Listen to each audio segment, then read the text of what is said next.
व्रतों में सर्वाधिक महत्वपूर्ण एकादशी का व्रत का होता है। ज्योतिष की माने तो एकादशी का नियमित व्रत रखने से मन की चंचलता खत्म होती है, धन आरोग्य की प्राप्ति होती है।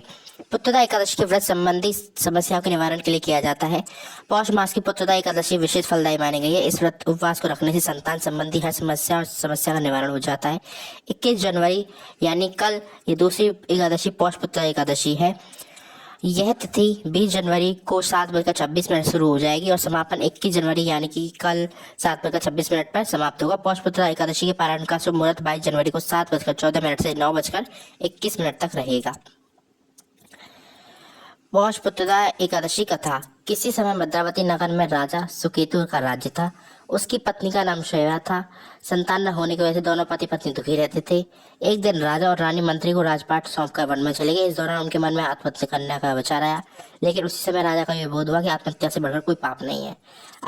अचानक उन्हें वेद पाठ के स्वर सुनाई देने लगे और वे उसी दिशा में बढ़ते चले। साधुओं के पास पहुंचने पर उन्हें पौष पुत्रदा एकादशी के महत्व के बारे में पता चला। इसके बाद दोनों पति पत्नी ने पौष पुत्रदा एकादशी का व्रत किया। इसके प्रभाव से उन्हें संतान की प्राप्ति हुई। इसके बाद से पौष पुत्रदा एकादशी का महत्व बढ़ने लगा। वे दंपति जो निसंतान है उन्हें श्रद्धापूर्वक और पौष पुत्रदा एकादशी का व्रत अवश्य करना चाहिए। पौष पुत्रदा एकादशी के दिन भूलकर भी न करें गलतियां। एकादशी के दिन तुलसी के पत्ते न तोड़ें। तुलसी के पत्तों को एकादशी से पहले तोड़ सकते हैं और उसे ताजा रखने के लिए रात भर पानी में रख सकते हैं। मांसाहारी भोजन, प्याज, लहसुन का सेवन न करें क्योंकि यह भोजन तामसिक खाने में आता है। इस दिन शराब और सिगरेट का सेवन न करें। दूसरों के बारे में बुरा न बोलें। एकादशी के दिन चावल का सेवन नहीं करना चाहिए क्योंकि चावल का सेवन करना अशुभ माना जाता है।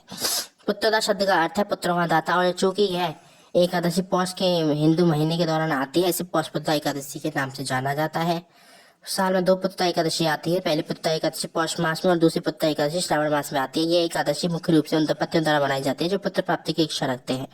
जो भक्त बड़ी श्रद्धा समर्पण के साथ व्रत करते हैं, भगवान विष्णु वे भक्तों को सुख समृद्धि और मनोकामना पूर्ति का आशीर्वाद देते हैं। दक्षिण भारत के कुछ क्षेत्रों में पौष पुत्रदा एकादशी को वैकुंठ एकादशी या स्वर्गवथिल एकादशी या मुक्त कोटि एकादशी के रूप में मनाया जाता है। इसके बाद पौष पुत्रदा एकादशी पूजन विधि। पौष पुत्रदा एकादशी का व्रत रखने वाले लोगों को व्रत से पहले दशमी के दिन सात्विक भोजन ग्रहण करना चाहिए। व्रती को संयम ब्रह्मचर्य का पालन करना चाहिए। प्रातःकाल स्नान करने के बाद व्रत का संकल्प लें और भगवान विष्णु का ध्यान करें। इसके बाद गंगा जल, तुलसी दल, दिल, फूल, पंचामृत से भगवान नारायण की पूजा करनी चाहिए। इसके बाद व्रत में रखने वाले बिना जल के रहना चाहिए। यदि व्रती चाहे तो संध्या काल में दीपदान के पश्चात फलाहार कर सकता है। व्रत के अगले दिन द्वादशी पर किसी जरूरतमंद व्यक्ति या ब्राह्मण को भोजन कराकर दान दक्षिणा देकर व्रत का पालन करना चाहिए। ऐसा करने से आपका व्रत सफल होता है तथा आपके मनोकामना की पूर्ति होती है।